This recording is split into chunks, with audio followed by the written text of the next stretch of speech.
Imagine strolling into a sleek car dealership, polished floors gleaming under brilliant lights, the smell of fresh leather and new possibilities lingering in the air, only to be met by suspicious glares and whispers.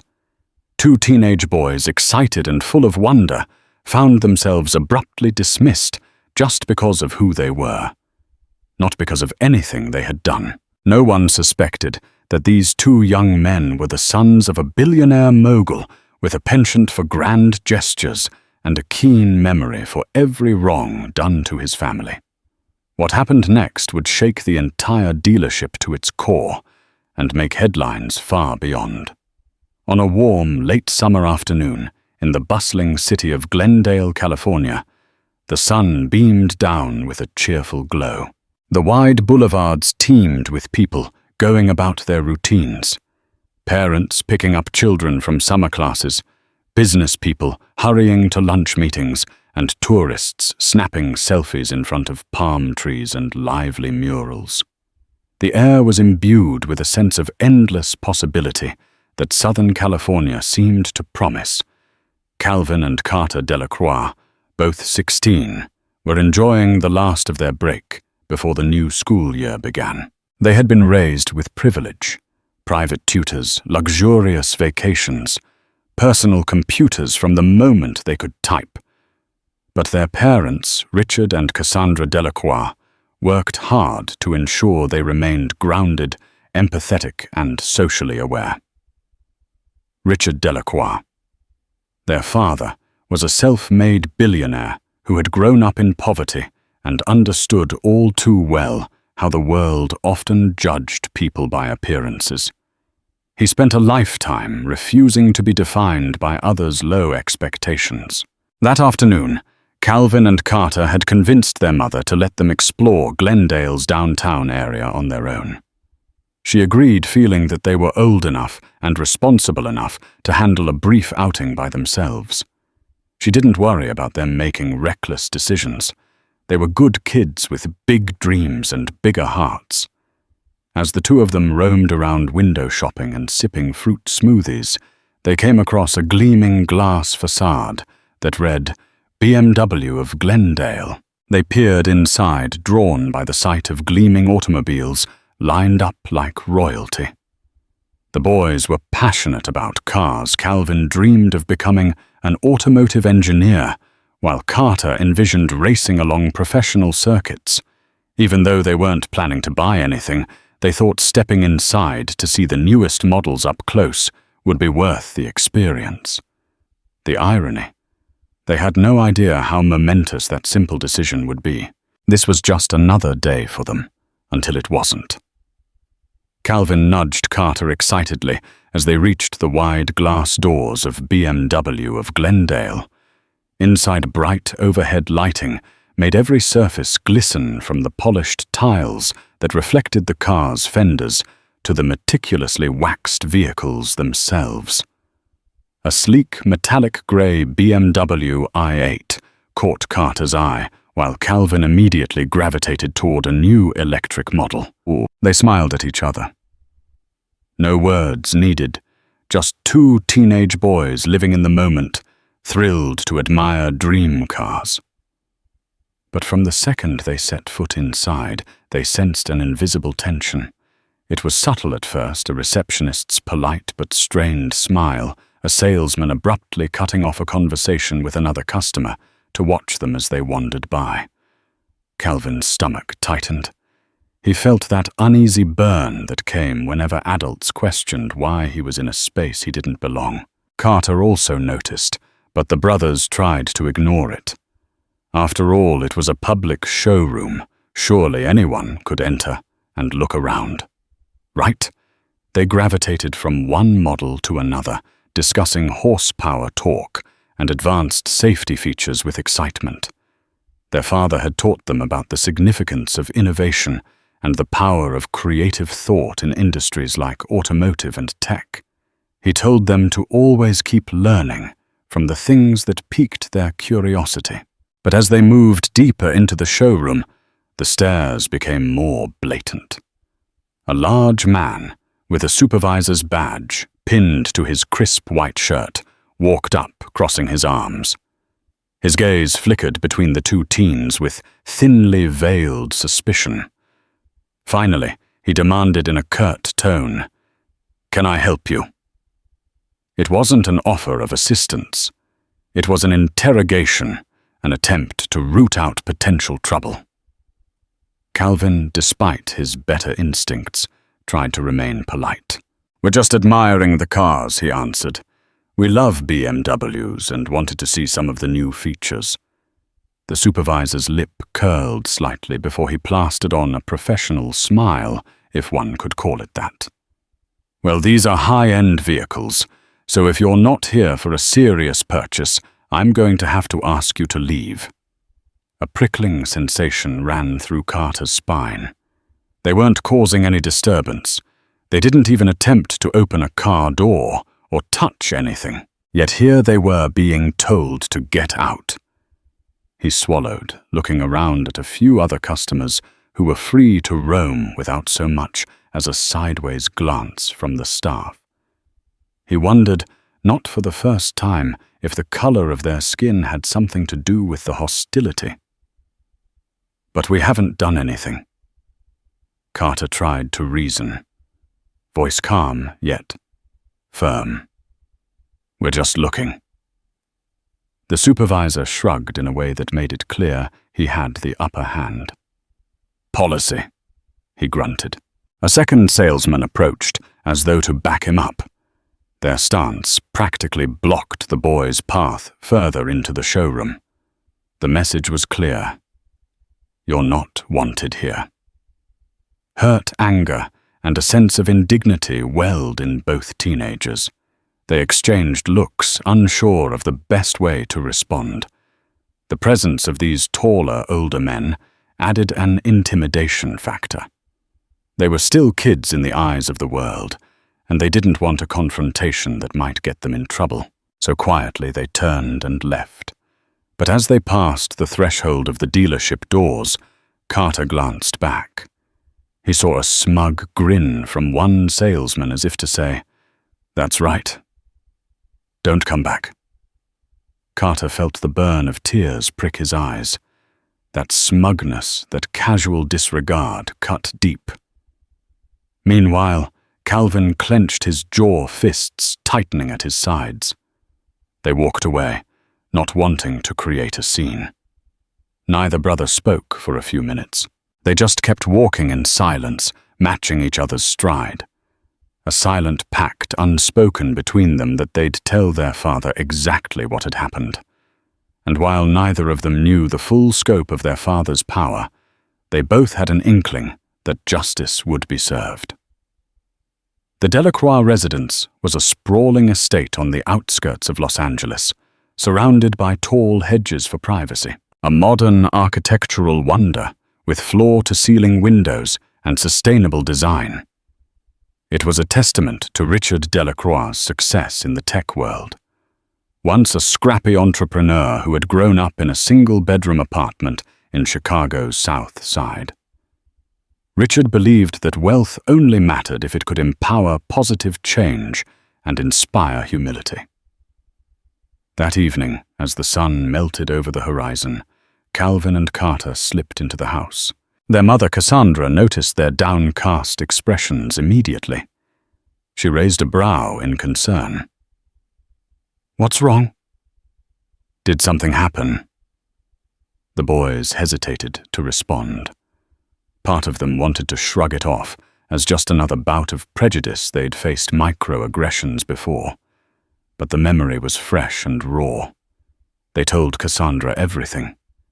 The suspicious stares, the hostile tone, the humiliation of being told to leave.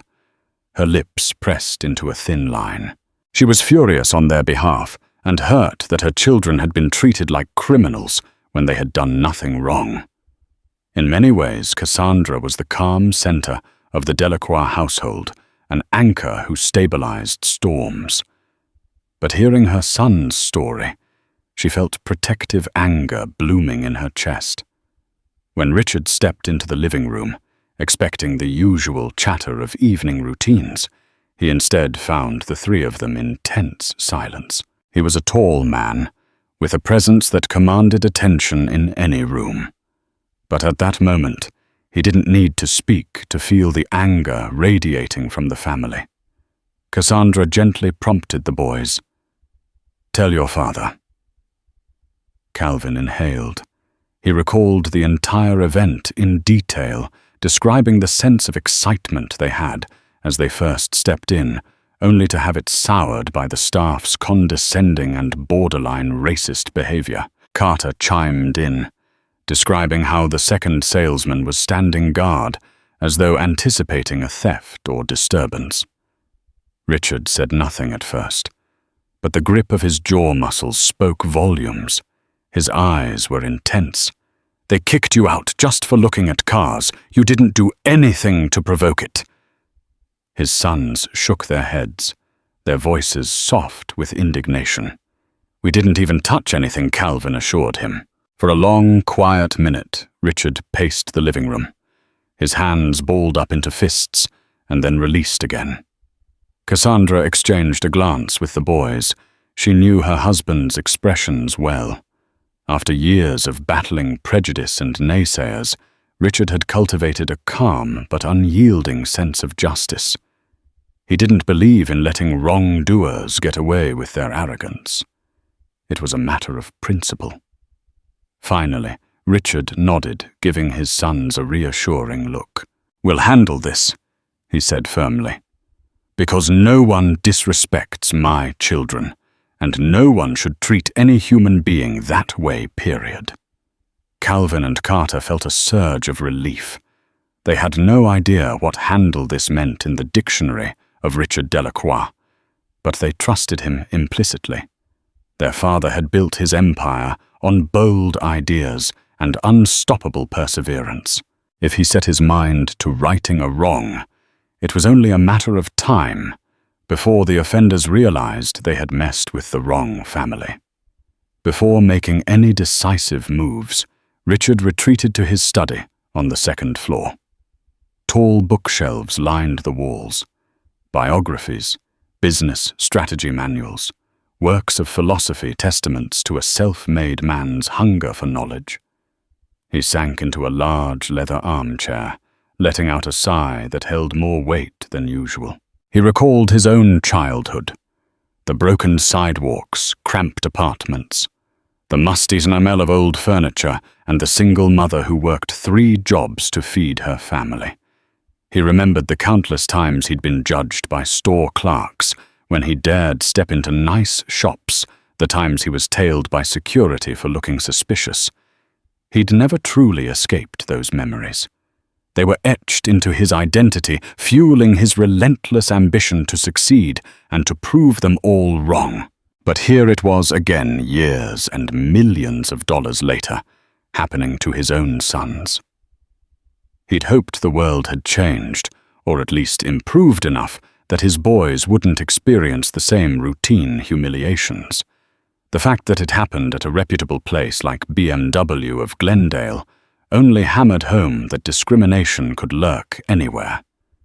He didn't believe in responding with anger alone. That never solved anything. What he believed in was transformation. Or if transformation wasn't possible, sending a message that ignorance and intolerance came with consequences. He mulled over the best approach: a lawsuit, a public scandal, a quiet word with the dealership's management. As he was deep in thought, he recalled a conversation he once had with a fellow billionaire, an automotive mogul, about the power of brand image. Sometimes, the man had said, brands forget their actual mission. It's not just about selling cars. It's about selling experiences, dreams, and aspirations. If a brand alienates the next generation of dreamers, they lose their soul. That line stuck with Richard. He exhaled, stood, and gazed through the floor-to-ceiling window. The estate's swimming pool sparkled in the moonlight, an oasis of calm amidst a swirling storm in his mind. He reached for his phone, pulled up his contacts, and scrolled to a name, Alexander Matthews, the regional manager overseeing many luxury dealerships in Southern California, including BMW of Glendale. Richard decided to make a call in the morning. He wasn't sure if Alexander was aware of the staff's behavior, but if the top management wasn't vigilant, ignorance was no excuse. And so, with each step he took, he felt certain that by tomorrow a message would be delivered. A strong one, because in his domain, disrespecting his family was never taken lightly. Morning sunlight spilled into the Delacroix home as the family went about their routines. Calvin and Carter were still shaken, but curious about what their father planned to do. Over breakfast, fresh fruit, scrambled eggs, and toast, Richard gave them a knowing smile. "I have a few calls to make," he said simply. The boys exchanged hopeful glances. Cassandra insisted that the boys not let the incident taint their day. "Go get some fresh air," she told them. "Maybe hit the basketball court. Keep your heads up." The two teenagers headed to the backyard, but they lingered near the open patio door, hoping to catch snippets of Richard's phone conversations. He was on the phone for a good hour, pacing as he spoke in hushed but firm tones. The boys managed to hear words like unacceptable consequences and press coverage, but not enough to form a clear picture. By mid-morning, Richard stepped onto the patio phone in hand, a triumphant gleam in his eye. "We're all set," he announced, "and I'd like you both to be present when it goes down. So get ready." "Present for what?" Carter asked, curiosity ablaze. Richard smiled. "Well, we're going to pay the dealership a visit. Let's just say I have a special delivery for them." Calvin looked intrigued. "What kind of special delivery?" "A statement," Richard replied. He pulled a pair of key fobs from his pocket and set them on the patio table. Each featured the unmistakable RR logo of Rolls-Royce. The glimmer of the silver brand marker sparked a million questions in the boys' minds. Carter's eyes nearly popped out of his head. "Dad, are you? Are you buying new cars?" Richard chuckled.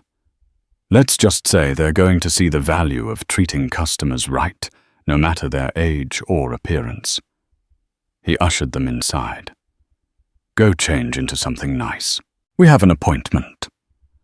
The gravity of the moment began to sink in. Calvin felt a surge of excitement mingled with nerves. Was his father about to pull off some grand demonstration that would knock the socks off the dealership staff? And how would they react? They didn't have to wait long to find out. Later that day, around mid-afternoon, two brand-new Rolls-Royce vehicles, one Phantom in midnight blue and one Cullinan in glacier white, rolled up to the front of BMW of Glendale. The dealership's glass doors slid open, revealing the same pristine showroom from the day before. This time, however, the environment felt different. Heads turned. Curious faces pressed against windows to see who would emerge from the pair of ultra-luxury cars. Richard stepped out of the Phantom, looking composed in a tailored suit. Calvin and Carter followed sporting neat casuals that still radiated confidence. From the Cullinan's passenger side, Cassandra emerged gracefully, her posture exuding poise. The Delacroix family stood in front of the dealership as if they owned the place, or at least intended to leave an unforgettable impression. Inside, the staff scrambled. They recognized wealth at first glance. Two Rolls-Royces were worth significantly more than most of their entire BMW lineup, especially fully loaded models. A manager in a crisp navy blazer hurried to open the door for them, the forced enthusiasm on his face clear. "Welcome to BMW of Glendale," he chimed, practically bowing. Calvin and Carter exchanged looks, remembering how different the welcome had been just the day before. Richard surveyed the interior coolly, scanning for signs of the employees who had harassed his sons. A few salesmen fidgeted nervously, uncertain about what was happening. They might not have recognized the boys immediately after all the staff had barely seen them for more than a few minutes previously, but Richard recognized them. Just then a tall figure stepped out of an office, the same supervisor with the badge pinned to his shirt. He stiffened when he saw the teenage boys from yesterday. Confusion played across his face as he tried to reconcile what was happening. How could those two kids, who had been treated like unwanted loiterers, possibly be associated with this billionaire rolling up in 2 brand-new Rolls-Royces? Richard offered a polite but distant smile. "We're here to speak with the general manager," he announced. His tone was warm, yet it carried the unspoken weight of authority. The staff parted ways, leading him and his family to the main office. The entire showroom had gone silent. Customers and salespeople alike paused to watch the spectacle. A hush fell over the dealership lobby as the Delacroix family disappeared into the manager's office. No one knew exactly what to expect, but one thing was certain: this was no ordinary visit. Inside the glass-walled office, the general manager was visibly flustered. He was a middle-aged man named Gregory, wearing a tie that was slightly askew from the haste with which he'd tried to neaten himself. He'd received a phone call that morning from Alexander Matthews, the regional manager, warning him of a high-profile customer's upcoming visit. But no one said it would be this high profile. Richard introduced himself with a polite handshake. "Richard Delacroix," he said. "I believe my sons visited your showroom yesterday." Gregory's eyes darted to the 2 teenagers. Recognition dawned on his face, along with a flash of apprehension. "I'm sorry to hear there was any trouble." He began fighting to maintain his composure. "Could you explain what happened?" Cassandra stepped forward. "Your staff accused them of loitering, insinuated they couldn't afford to be here, and asked them to leave," she said, plainly, not bothering to soften the blow. Gregory's lips pressed together in an uneasy line. "I'm sure there must have been some misunderstanding. Our policy is never to discriminate." "Save it," Richard cut in softly, though his voice carried an edge. "This isn't about your policy on paper. It's about what actually happened. My sons were humiliated in front of other customers just because of how they looked. No one even bothered to ask their names, let alone whether they might be interested in purchasing or learning about your vehicles." Gregory looked from Richard to Calvin and Carter, searching for a way to diffuse the tension. "I apologize. That was entirely unacceptable. If there's anything we can do—" Richard raised a hand, signaling Gregory to stop. "I'm not here for freebies, if that's what you're about to offer. I'm here to ensure you understand the gravity of this situation, because, frankly, your employees put your brand's reputation at risk." Gregory swallowed hard. He knew that one viral video or scathing social media post could demolish months of hard-earned goodwill, especially if the person calling it out was a billionaire with substantial influence. Taking a deep breath, Richard continued. "We could involve the media. We could take legal action. But I don't find that approach particularly constructive.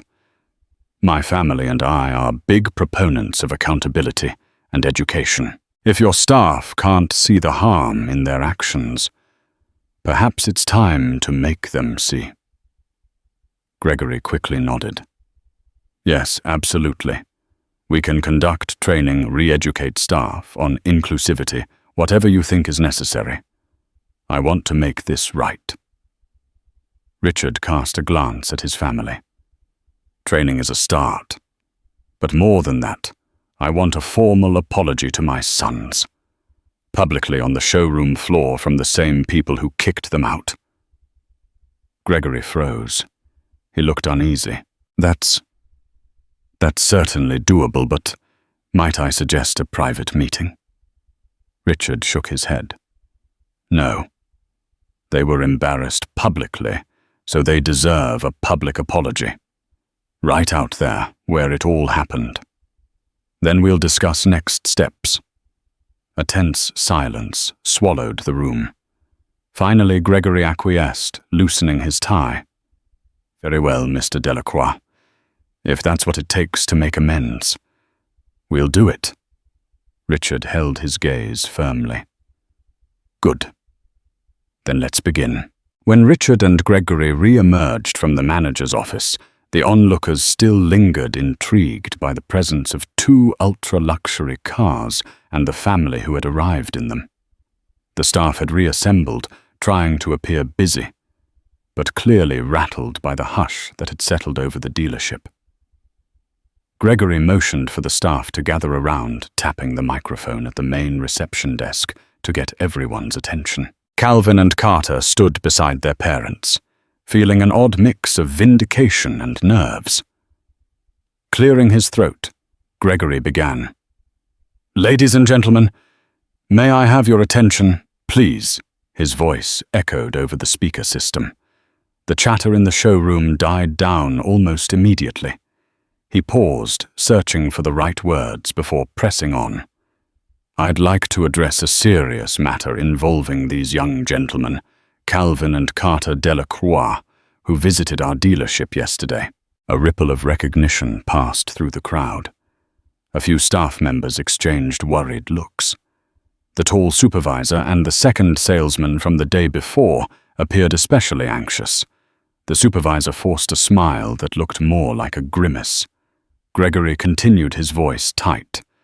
"It has come to my attention that they were mistreated, told to leave our showroom without cause, and made to feel unwelcome. On behalf of BMW of Glendale, I offer my sincerest apologies for this unacceptable treatment." Calvin and Carter could feel the eyes of the staff on them. Where yesterday they had felt singled out and powerless, today they stood with an undeniable sense of empowerment. Gregory gestured for the supervisor and the salesman to step forward. They obeyed with stiff postures, faces flushed with embarrassment. These gentlemen would like to say something as well.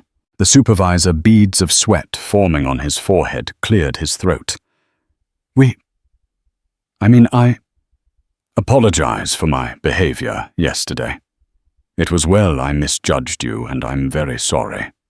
His tone was hollow, but it was the best he could muster under the scrutiny of his manager, the Delacroix family, and the entire dealership staff. The salesman followed suit, stammering, "I'm really sorry if I caused you any distress. I let assumptions get the better of me." The apology was uncomfortable. The tension was thick enough to slice with a knife. But Calvin and Carter stood resolute, shoulders back, accepting the words. They knew these men were forced into it, but hearing the apology still brought a measure of closure to the wound they'd suffered. Richard decided to add a final note, stepping forward and addressing everyone in the showroom. "I appreciate these apologies, and I hope they come from a place of genuine understanding. My sons, like any of your children, have a right to be here, to learn to explore, and to be treated with respect. I trust that this incident will serve as a wake-up call." The general manager nodded vigorously, the staff murmuring in agreement.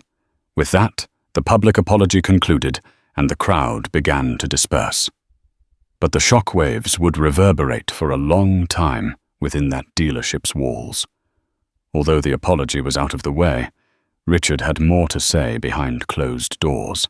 He and Gregory retreated to the manager's office, while Cassandra, Calvin, and Carter waited in the lobby, politely deflecting curious glances. The manager's office, with its wide windows overlooking the shiny cars, felt like a fishbowl to Richard. He could see employees hustling customers, gawking, but he remained composed. "Now that the public apology is done, let's address the bigger picture," Richard began, taking a seat. "You apologized, but words only go so far.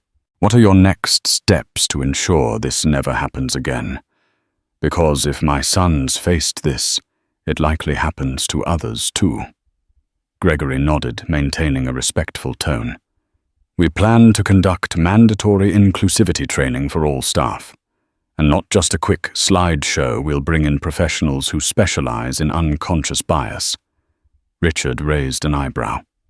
I expect real change. If I follow up in a few months, I want to see a measurable difference in how your staff interacts with all customers. Of course, Gregory said, voice subdued. I'll personally oversee it. Satisfied, Richard leaned back. Very well. I'll be in touch with Alexander Matthews to confirm all of this. If I sense any backsliding, if I hear even one more incident like this, I won't hesitate to take my concerns higher. He paused, then added, and by higher, I don't just mean corporate. I mean social media news outlets. You name it. Gregory's face paled a shade. I understand. Richard stood adjusting his suit jacket. Good. Let's hope this is the end of it. As he reached the door, he hesitated. One more thing you should be aware, my family has a large influence in local community programs. A lot of teens, especially teens of color, look to us for inspiration. Consider how this incident might have rippled through the community if word got out about your dealership's behavior. Gregory exhaled slowly, as though absorbing the weight of that reality. I understand completely, Mr. Delacroix. I'm truly sorry. With that, Richard offered a final nod. He left the office, rejoining his family in the lobby. Cassandra gave him a questioning look, and he responded with a subtle, reassuring smile. Calvin and Carter were itching to leave the premises, done with the tension and drama. So the family walked out the doors of BMW of Glendale, feeling a sense of justice served. But as they stepped back into their Rolls-Royces, none of them guessed that a media whirlwind was about to descend, one that would shake the dealership's foundations even harder and expose the staff to the full force of social scrutiny. Unbeknownst to the Delacroix family, a customer in the showroom had filmed the entire public apology on a smartphone. Later that day, the video found its way onto Twitter, accompanied by hashtags like #RacismInDealerships and Delacroix Brothers. At first, it trickled into the local community's feed, but within hours, it was retweeted by high-profile activists, celebrities, and then picked up by local news channels. By evening, the incident exploded across social media. People were outraged. Some called for boycotts of BMW of Glendale. Others demanded corporate accountability. Hashtags referencing the Delacroix family soared up trending lists. Adding fuel to the fire, a journalist discovered that Richard Delacroix was the founder of a major tech conglomerate with philanthropic ties to educational programs for underprivileged youth. This turned the story into a narrative of billionaire father stands up for sons in face of discrimination. News stations began requesting interviews. Online forums buzzed with commentary, some supportive, some accusatory, toward the dealership, and some cynically pointing out that if the teenage boys had been ordinary kids without a billionaire father, would the outcome have been the same? Back at the Delacroix estate, Richard's phone and email blew up with requests for statements. Even Calvin and Carter started receiving direct messages on their social accounts. Friends, classmates, and total strangers alike praised them for highlighting an ongoing issue in society. The next day, local news vans lined up outside BMW of Glendale. Gregory and his staff found themselves in the hot seat, forced to answer difficult questions about their hiring practices, internal policies, and the steps they were taking to ensure inclusivity. Despite the manager's attempt to spin the situation, the negative press took on a life of its own. Car sales began to drop as people refused to spend money at a dealership that had gained a reputation for profiling. This wave of pressure forced Alexander Matthews, the regional manager, to issue a formal statement again, apologizing to the Delacroix family and emphasizing the company's commitment to eradicating discrimination within its ranks. The entire brand found itself scrambling to avoid a complete disaster. They not only launched mandatory sensitivity training, but began highlighting philanthropic efforts in local communities, trying to restore faith in the brand image. Meanwhile, the Delacroix family watched from a distance. Richard had made his point, but he couldn't control the narrative spinning online. All he could do was remain firm in his stance that he hadn't sought to ruin the dealership. He merely demanded that his sons be treated with respect and dignity. If that set off a domino effect, perhaps it was for the better. For Calvin and Carter, the response was overwhelming. They appreciated the support, but felt uneasy about the sudden media limelight. As they scrolled through messages of solidarity, they also saw hateful comments, racially charged slurs, and accusations that they were spoiled brats making a fuss for attention. It was a sobering reminder that for every step forward, there were those who would push back in ignorance. But the two brothers had each other their parents and a newfound sense of purpose. If their experience could shine a spotlight on discrimination, then maybe something good could come out of the ugliness. Even as the media frenzy raged on everyday life continued for the Delacroix family, Calvin and Carter had to prepare for the new school year. Their father had businesses to run. Their mother had her charitable projects ranging from supporting a shelter for abused women to organizing an after-school tutoring program in underserved neighborhoods. One afternoon, as the sun dipped behind the estate, Carter found Richard tinkering with a vintage muscle car in their garage. Richard had a special passion for restoring old classics, a hobby he'd picked up during his teenage years when he couldn't afford a new car. The father and son shared a moment of quiet camaraderie. Carter leaned against the car's frame. "Dad, did you expect all this? I mean, the social media, the news coverage, everything." Richard paused, wiping sweat from his brow. "I knew it could blow up, but not to this extent. I just wanted them to know they messed with the wrong kids." Carter smiled at that, but soon turned serious. "Some people online say we only got an apology because you're rich and powerful. What about other black kids who go through this stuff every day? They might never get justice like we did." Richard's eyes softened. He placed a hand on his son's shoulder. "I know. And it isn't fair. That's why your mother and I invest so much into community programs, so that kids like you, regardless of their background, have opportunities. But we can do more. We always can. Maybe this is a call for us to step up." Carter nodded thoughtfully. "Yeah. I don't want this to be just about us. I want it to help others." Richard ruffled his son's hair fondly. "And it will. Because we're not going to let this moment pass without making a lasting impact." Meanwhile, Calvin was in his room, scrolling through messages. Among the flood of new followers and supportive comments, he noticed a private message from a young teen in Mississippi who shared a similar experience of being kicked out of a car dealership while visiting with his uncle. The teen wrote, "Seeing your story gave me hope. I'm not alone." Calvin smiled, feeling a swell of pride. In that moment, he realized how powerful their story could be for those who had no recourse. Perhaps this was bigger than them. Perhaps it was about standing up for everyone who had ever been made to feel lesser than. A few weeks later, life at the dealership was in a shambles. Sales were down, staff turnover was up, and the brand's reputation had taken a beating. Although mandatory training was underway, morale was at an all-time low. Gregory, feeling the weight of his dealership's future, decided to reach out to Richard Delacroix with a proposition.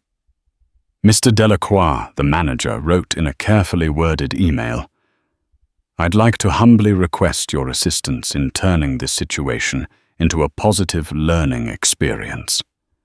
We're organizing a community outreach event at the dealership, and we would be honored if you and your sons would participate. We'd like to invite local youth groups to learn about cars' career opportunities and the importance of inclusivity in business. Please let me know if you're willing to consider this." When Richard read the email, he mulled it over. Was this a genuine effort at redemption or a publicity stunt to salvage their image? Possibly both. He discussed it with Cassandra, who believed in giving people second chances, especially if it led to tangible progress. Then they brought Calvin and Carter into the conversation. The boys were skeptical, but ultimately agreed, seeing it as a chance to ensure the dealership didn't revert to its old ways once the headlines died down. With the blessing of the Delacroix family, Richard sent a response. "We'll attend, but we have conditions. We want local youth groups to be included, especially from underrepresented communities. And we want honest conversations about diversity, not a glossy PR stunt." Gregory readily agreed, desperate to rebuild some semblance of trust. And so plans for the event got underway.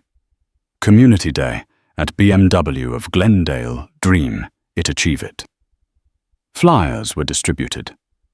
Local NGOs were invited, and the staff prepared to meet teenagers from all backgrounds. The Delacroix family would be the featured guests, a detail that left some staff feeling uneasy, wondering if they'd be scrutinized, tested, or further chastised. But Gregory insisted that it was an opportunity to prove they could do better. On the morning of the event, the dealership transformed. Showroom cars were rearranged to make space for seating and demonstration areas. Refreshments were laid out, and large banners proclaimed messages like, "Inclusion drives us forward," and "Welcome future leaders." A handful of employees nervously fidgeted around the refreshments table, while Gregory and his newly hired diversity consultant greeted each arriving group with a handshake. Soon buses of teenagers pulled up, some from inner-city schools, others from suburban youth clubs. Excited chatter filled the air as the kids marveled at the shiny cars lining the showroom. For many of them, this was the closest they'd ever been to luxury automobiles. Finally, the Delacroix family arrived. This time, they didn't roll up in ultra-luxury vehicles. Instead, they chose to come in a modest, eco-friendly SUV, wanting to focus on the kids rather than their own wealth. Calvin and Carter led the way, greeting some of the teenagers. At first, the group was shy, not entirely sure how to approach them. But the Delacroix brothers quickly broke the ice, chatting easily about social media, music, and of course, cars. Gregory waited near the entrance to greet Richard, shaking his hand with gratitude. "Thank you for coming, Mr. Delacroix. You won't regret this. We're doing our best to make it a meaningful day." Richard nodded, scanning the bustling scene. "I'm here for the kids," he said simply. "Let's hope they learn something positive, and that your staff does too." Inside, the event kicked off with a short speech from a local youth leader who spoke passionately about dreaming big, no matter where you come from. The dealership's diversity consultant then took the stage, sharing a presentation about the automotive industry's opportunities for young people, engineering, design, marketing, and beyond. Carter and Calvin found themselves in conversation with a group of wide-eyed teens. One girl admitted, "I didn't think people who look like me could ever work in a place like this." Calvin quickly corrected her. "Of course you can. There's a whole world of possibilities out there. You just need to reach for them." Meanwhile, the supervisor, who had kicked them out earlier, stood at the sidelines watching quietly. Shame and regret had taken root in his demeanor. As the day wore on, he noticed how passionately the two teens discussed engine specs and automotive design with the younger kids. An uncomfortable realization formed in his mind. They had been more knowledgeable and genuinely interested in cars than many of the so-called serious customers who visited the showroom. He approached the group cautiously, waiting for an opening. When Calvin paused to sip water, the supervisor cleared his throat. Hi," he stammered. I just wanted to say again, I'm really sorry for how I treated you. Seeing you here with these kids, it's opened my eyes more than I expected." Calvin studied his face for sincerity. Carter, too, watched carefully. "It's good that you're here, doing this," Carter finally said, letting the moment breathe. "Not just because you have to, but because you want to make it right." The supervisor nodded, swallowing the lump in his throat. "I do. Really." With that, a tentative bridge was built, one that would hopefully lead to greater understanding and respect in the future. As the day drew to a close, Gregory asked Richard if he could address the crowd, hoping for a speech that might help repair the dealership's reputation. Richard hesitated, not wanting to overshadow the real point of the event, the kids. But at Cassandra's urging, he agreed.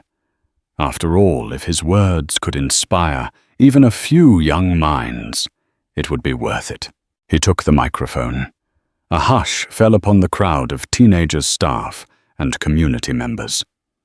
"Thank you all for being here today," he began. "Not too long ago, my sons Calvin and Carter came to this dealership out of pure curiosity and love for cars.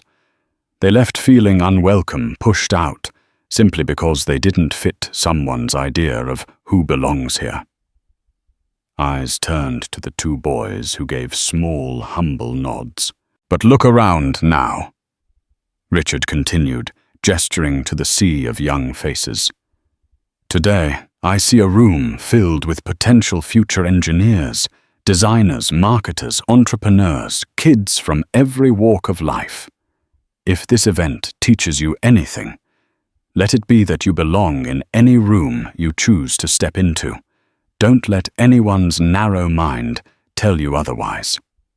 A wave of applause spread through the showroom. The kids beamed, some even whistling in excitement. Richard offered a soft smile. "And to the staff here, thank you for hosting us. Let this be the beginning of a better chapter, a place where every person who walks through those doors is welcomed, respected, and encouraged to dream big. No exceptions." As the applause intensified, Gregory nodded in humble acknowledgement, tears threatening to form at the corners of his eyes. For him, the day was a turning point, both personally and professionally. That evening, when the event concluded, the Delacroix family left feeling a sense of closure. Not only had the dealership faced the consequences of its actions, but it was now striving to become a place of growth and opportunity.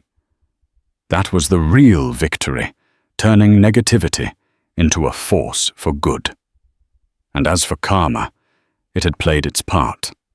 The staff who judged two black teenage boys learned that they had humiliated customers who were far more influential than they could have ever guessed.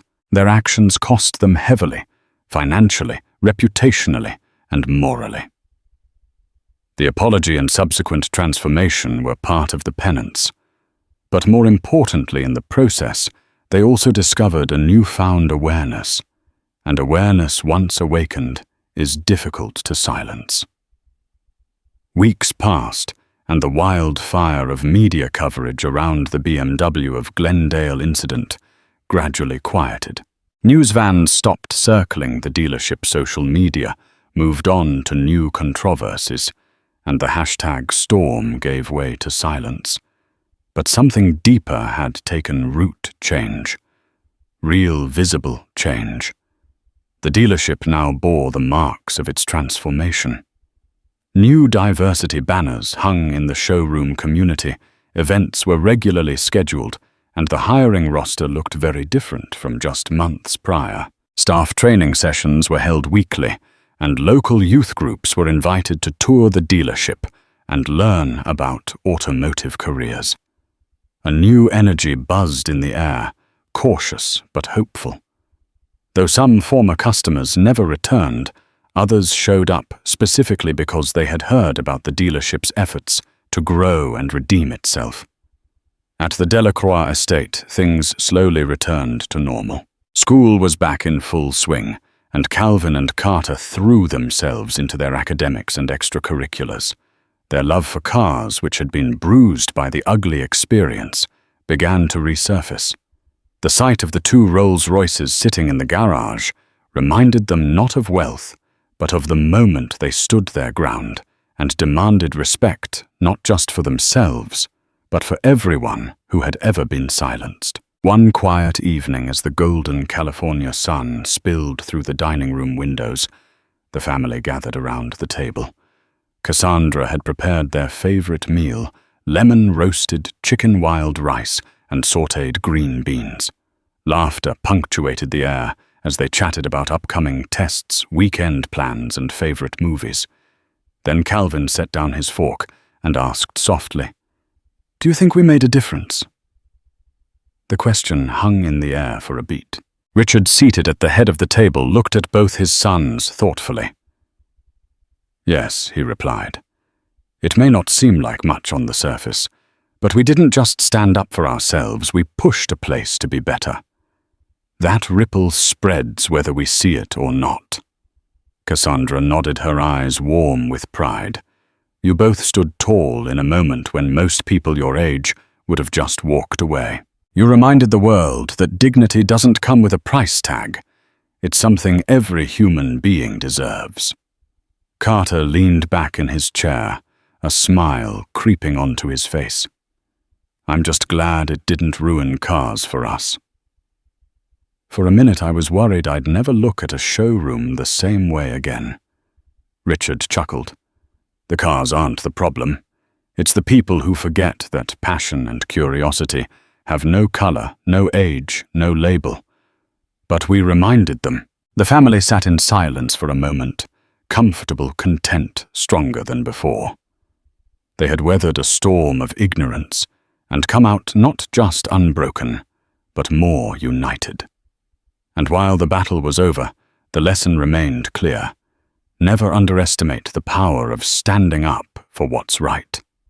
Months had passed since that unforgettable day at BMW of Glendale. The dealership, once marked by quiet prejudice and careless assumptions, now bore a new face, one shaped by hard lessons, public accountability, and a wake-up call from a billionaire family unwilling to stay silent. Gone were some of the old staff who had been too entrenched in their biases. In their place stood a more diverse, mindful team committed to growth. Greeting every customer with equal warmth had become more than just policy, it was now personal. While the whispers about that Rolls-Royce day still floated through the halls on occasion, the energy inside had shifted. No longer haunted by scandal, the dealership leaned into its second chance, eager to prove it could rise from the ashes with integrity. Meanwhile, life surged forward for the Delacroix family. Calvin, with a passion undeterred, began researching top-tier programs in automotive engineering. Every spare hour saw him buried in textbooks or watching design tutorials. His dreams now sharper fueled by a desire to break barriers from within the industry he loved. Carter, the more kinetic of the two, had taken up kart racing, leaning into the rush of adrenaline that always made his heart race. Each weekend, he pushed his limits on the track, feeling freedom in every curve. And Richard, he didn't just move on, he moved forward. Quietly, he funded a scholarship program aimed at empowering minority youth to pursue careers in engineering and automotive innovation. "Let's not wait for another dealership to get it wrong," he told Cassandra one evening. "Let's help build a future where kids like ours are expected, not questioned." Cassandra continued her work with underprivileged youth, proud to see her family's values reflected not only in their wealth, but in how they used it. Her calm strength had held them together when emotions ran high, and now her vision helped shape what came next. As for the brothers, the sting of that early humiliation hadn't vanished completely. Sometimes when they walked into fancy places, a flicker of that unease would return. But what lingered stronger was the memory of what they'd overcome and what they'd ignited. They hadn't just walked into a car dealership. They'd walked into a system that had tried to shrink them, and walked out having expanded it instead. The road ahead was wide open, and for Calvin and Carter Delacroix, the journey had just begun. What started with rejection had evolved into purpose. And while karma arrived that day on 4 wheels, the real transformation lived in hearts and minds, both theirs and those forever changed by their story. Thank you for joining us on this emotional roller coaster where 2 curious boys faced rejection, but ultimately claimed a powerful victory for respect and inclusivity. Their father's response was more than revenge. It was a transformative lesson, not just for the dealership, but for anyone who's ever felt overlooked or underestimated. When real change happens, it goes beyond a single apology. It starts a ripple effect of awareness and empathy that can stretch across communities. If this story resonated with you, share it to inspire others. Spread the lesson that no one should ever feel unwelcome because of their age, race, or background. Hit that like button, subscribe to our channel, and turn on notifications so you never miss a new story that might ignite your own spark for change. Above all, remember we are all more than what others assume. Keep dreaming, keep believing, and keep pushing boundaries.